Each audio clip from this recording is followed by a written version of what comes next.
தாய் தமிழ் உறவுகளுக்கு வணக்கம். தமிழக வெற்றிக்கழக ஆட்சியில் நிதி மோசடி சிக்கினார்.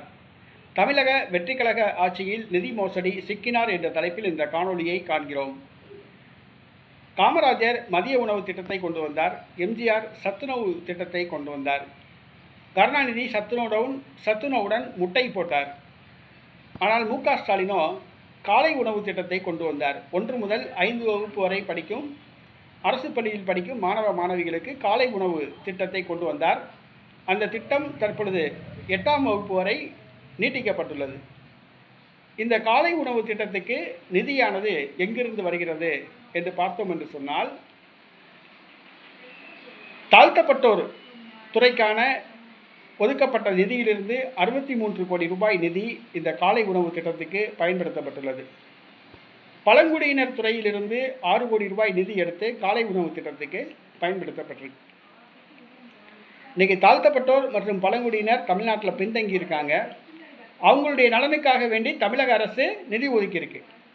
அந்த நிதியை தாழ்த்தப்பட்டோர் மற்றும் பழங்குடியினருக்கு தமிழக அரசு பயன்படுத்தலை, அதான் உண்மை. அந்த துறைக்கு ஒதுக்கப்பட்ட நிதியை அந்த தாழ்த்தப்பட்ட மற்றும் பழங்குடியினர் மக்கள் நலனுக்கு பயன்படுத்தாமல் தாழ்த்தப்பட்டோர் துறையிலிருந்து 63 கோடி ரூபாயும் பழங்குடியினர் துறையிலிருந்து 6 கோடி ரூபாய் எடுத்து இந்த காலை உணவு திட்டத்துக்கு பயன்படுத்தியிருக்காங்க. இது ஒரு மோசடி. காலை உணவு திட்டத்துக்குன்னு சொல்லி உங்கள் பட்ஜெட்டில் கல்விக்கான பட்ஜெட்டில் எவ்வளோ ஒதுக்கணுமோ ஒதுக்கி அதிலிருந்து எடுத்து பண்ணணும், அதுதான் முறை. அதை விட்டுவிட்டு SC/ST நிதியை எடுத்து இந்த காலை உணவு திட்டத்துக்கு பயன்படுத்துகிறது மிகப்பெரிய மோசடி. SC/ST பணத்தை எடுத்து செலவு பண்ணால் கேட்குறதுக்கு நாதி இல்லை. இவங்களுக்கு கேட்குறதுக்கு யார் கேட்க போகிறா, இவங்களுக்கு யார் தலைவர், யார் இவங்களுக்கு வக்காலத்து வாங்குறதுக்கு யார் அப்படிங்கிற நினப்பில் இன்றைக்கி SC/STக்கு ஒதுக்கப்பட்ட நிதியை எடுத்து இன்றைக்கி காலை உணவு திட்டத்துக்கு பயன்படுத்தியிருக்காங்க. இது வன்மையாக கண்டிக்கத்தக்கது. இதை திருமாவளவன் இதை பற்றி ஒன்றுமே பேச மாட்டார். ஏன்னா அவர் இப்போ ஒட்டுண்ணி மாதிரி தாவேக்கால ஒட்டிக்கிட்டு இருக்காப்புல, அதனால் அவர் பேச மாட்டாப்புல.